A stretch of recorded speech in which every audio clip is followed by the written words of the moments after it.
윤석열의 천적이 특검이 될 것 같습니다. 이재명 대통령이 3대 특검 법안을 공포하면서 국회가 특검 후보군 물색에 돌입한 가운데 김양수 법무법인 사면 대표 변호사와 조은석 전 간사위원, 한동수 법무법인 정세 변호사 등의 이름이 거론됩니다. 10일 뉴스원 취재를 종합하면 특검 후보 추천권을 가진 더불어민주당과 조국혁신당은 현재 내부에서 후보 추천 작업을 진행 중입니다. 현재 양당에서는 문재인 정부 당시 검찰 고위직을 지냈거나 윤석열 검찰 수뇌부와 대립이 있던 인물들이 물망에 오른 것으로 파악됐습니다. 네, 좋습니다. 한동수 변호사는 이 책으로도 유명한 분이죠. 훌륭한 분이 특검으로 가시길 응원하며 관련해 중요한 영상 보시고 이어가 보겠습니다.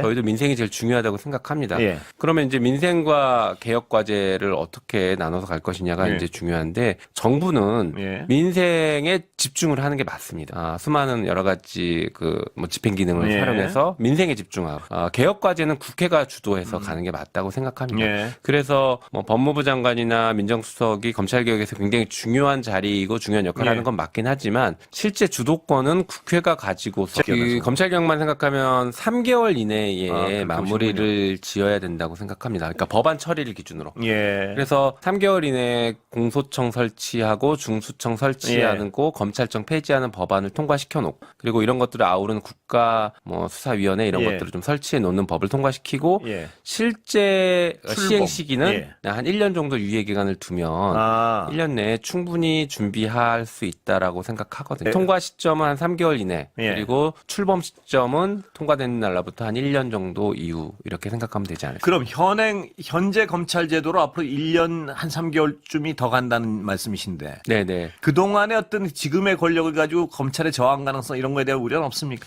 그 가능성이 예. 여전히 있죠. 예. 근데 지금 제가 말씀드린 것은 아예 당에서 이렇게 공식적으로 확정된 안은 아니고, 아니고요. 예. 그동안 제가 검찰개혁 TF를 예. 했고, 이제 수많은 검찰개혁을 하는 의원들이랑 상의했을 예. 때의 안들인데요. 어쨌든 간 그 과정에서 저항은 있겠죠. 하지만 지난 문재인 정부 시절의 저항보다는 예. 그 저항의 수준이나 그런 것들이 확실히 낮다라고는 평가됩니다. 이미 검찰개혁이 될 거다라고 검찰 조직 내부에서도 예. 받아들이는 분위기인 것 같습니다. 예. 그래서 검사들도 그렇고 그다음에 검찰 수사관들도 그렇고 예.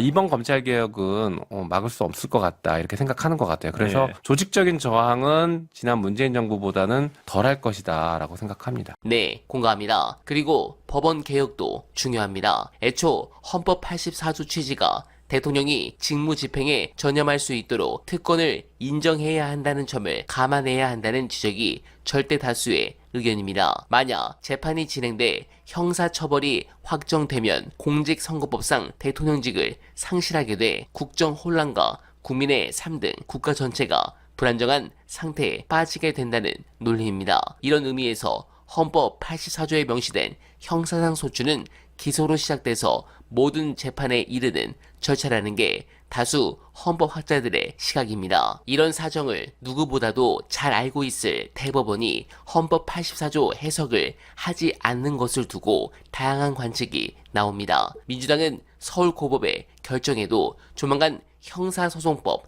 개정안을 처리한다는 방침입니다. 다만 이 대통령이 본인 재판 정지를 위해 권한을 행사했다는 비판을 대법원이 노리는 겁니다. 여러분들은 어떻게 생각하십니까? 소중한 의견 댓글로 부탁드리며 오늘만은 오늘도 최선을 다하겠습니다. 여러분 고맙습니다.